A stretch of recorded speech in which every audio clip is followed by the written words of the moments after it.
Ever heard of a brotherhood built on fear? Ooh, that sends chills down my spine. That's PaxTown for you. Mhm. We're diving deep into the heart of Chicago, into a set of the Gangster Disciples where loyalty is a gamble and betrayal, well, let's just say it's a death sentence. You're right to highlight the betrayal aspect. See, most people think of gang violence as, turf wars, battles against Well, right, rivals. the classic gang warfare narrative. Exactly. But what's terrifying about PaxTown is that the real danger, it lurks within their story. It really throws light on the dark side of loyalty and the price of broken trust in a world where survival depends on who has your back. And let me tell you, in this world, having your back is everything. And the cost of betrayal. Well, it's a one-way ticket to a very tragic end. We're talking about multiple murders, each one tangled up in a web of revenge that just keeps growing. It's like a fire, once it starts. It consumes everything. Ex- And to untangle this web, we need to understand the hierarchy, the structure, the intricate workings of this world. Within the larger structure of the Gangster Disciples, you've got these smaller factions, each with its own internal power struggles and codes of conduct. PaxTown, EJ City, Taliban Gang, Jack Boys, these aren't just names. They're pieces on a chessboard where every move can have deadly consequences. Okay, so let's get some of those pieces on the board. Where does this story of shattered loyalty begin? The first domino falls in 2019 with the death of Devante boss block Boldon. A respected member of EJ City, which was tied to PaxTown, his murder sent shockwaves through the entire network. What was so shocking about it? Was it particularly brutal or something? It's not just how he died, but who took him out. Boss Block wasn't killed by a rival gang, no. He was backdoored. Backdoor. Murdered by one of his own. In this case, a PaxTown member called Lil Josh. Just imagine the ultimate betrayal, the person you considered your brother turning on you. Backdooring violates the very foundation of trust that these gangs are built on. It's unthinkable. It's like being stabbed in the back by your own shadow, just chilling. It's a level of betrayal that's hard to fathom. Were there any signs? Was there bad blood between Lil Josh and Boss Block? Well, the exact reasons behind their falling out remain murky, but rumors suggest a simmering feud that stretched back years. Whatever transpired between them created a rift that eventually erupted into this act of violence. And that's what makes the story so complex.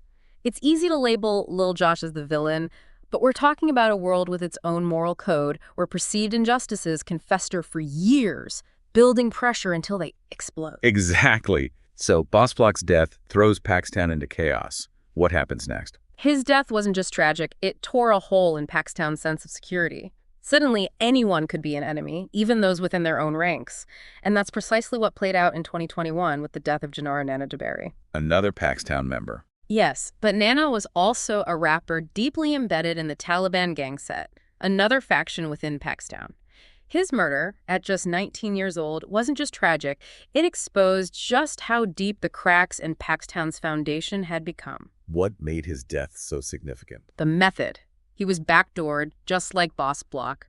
The streets whispered that Nana had killed an older member from the neighborhood a while back, and some within PaxTown decided to take matters into their own hands, enacting what they call street justice. So instead of turning to the law, they become judge, jury, and executioner. But how does street justice, this need for retribution, play into this cycle of violence?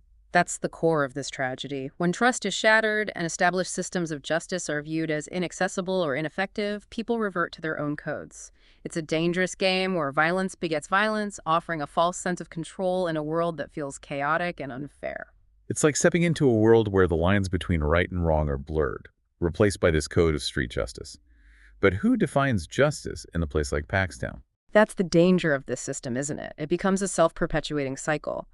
One act of violence justifies another, creating a terrifying echo chamber of revenge. And what's even more unsettling is that these acts of retribution, well, they aren't always about direct attacks. What do you mean? Take the death of Darnell Lil Don Trotter Jr. in 2022. Lil Don, okay. Lil Don was part of the Jack Boys, another faction under the PaxTown umbrella.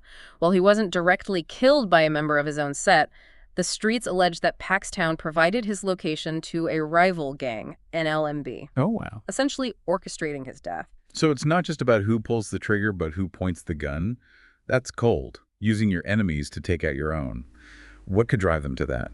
It's a chilling reminder that survival often trumps loyalty in this world. These gangs operate within a web of shifting alliances, power plays, and strategic manipulations. It's impossible to say for sure why PaxTown would sacrifice one of their own, but it points to a chilling calculus where human life becomes a bargaining chip. This Lil Don situation really highlights how deeply ingrained these power struggles are. You mentioned earlier that every move has consequences. So how does this play out in the long run? Does PaxTown manage to regain control after these betrayals? Or does everything spiral even further? Remember Lil Josh, the one who backdoored Boss Block, setting this whole chain of events in motion. Right. In a twist of irony that feels ripped from the pages of a Greek tragedy, he was found dead on June 3rd, 2024, killed by members of his own set. It seems that even years later, PaxTown sought retribution for his betrayal. It's like the streets themselves demanded justice. What's fascinating here is that the cycle doesn't end there. You're right. Two PaxTown members, Bullet, also known as Lil Chris, and Jayskii, were identified as being behind Lil Josh's murder. But just a month later, Jayskii was himself killed in what's believed to be direct retaliation for Lil Josh's death. So even with the supposed instigator gone, the cycle of violence continues. It's like this relentless machine that just keeps churning, devouring everything in its path. Exactly. And to make matters worse, Bullet, the other individual involved in Lil Josh's death, was also shot. While he survived the attack, he remains in critical condition today. It's easy to get caught up in the names and dates, the who killed who, but we have to remember that these are real people, real lives cut short or forever scarred by this unending cycle of violence. You're absolutely right. And it's not just these individuals. The ripples of trauma spread outward, impacting families, communities, entire generations. This is the true cost of PaxTown's internal conflict, the hidden wounds that never seem to heal. And just when you think it can't get any worse, it does. Yeah. Recently, another PaxTown member, Narcist, was shot and is also in critical condition. It's like every corner you turn in this story leads to another dead end of despair. And this relentless cycle begs the question, what creates an environment where this level of violence becomes normalized? To answer that, we need to step outside the immediate story of PaxTown and look at the broader context. You mentioned a moment ago stepping outside PaxTown itself. It's a good place to start. And I think that's the crucial point. We've spent this entire deep dive talking about betrayal and revenge, but what creates this environment in the first place? What leads young men to a life where violence feels like the only option? It's a complex web of factors, honestly, but I think it often boils down to a lack of opportunity and a sense of hopelessness. Just imagine growing up in a community ravaged by poverty, where education is underfunded, job prospects are bleak, and violence is a daily reality. In those environments, gangs can become a perverse form of escape. They offer this sense of belonging, purpose, even protection that these young men can't find anywhere else. It's a tragic irony, isn't it? Seeking security in a world defined by violence. And once you're in, the cost of leaving becomes almost unimaginable, right? Exactly. Leaving the gang isn't as simple as just walking away. It's more than that. You're turning your back on the only family you've ever known, risking retaliation, and facing a world that often feels rigged against you. So it's a huge decision. So where do we go from here? How do we break this cycle of poverty, violence, and despair that fuels gangs like PaxTown? Is there any way out? There are no easy answers, no quick fixes. But I believe change begins by acknowledging the humanity of those caught in this web.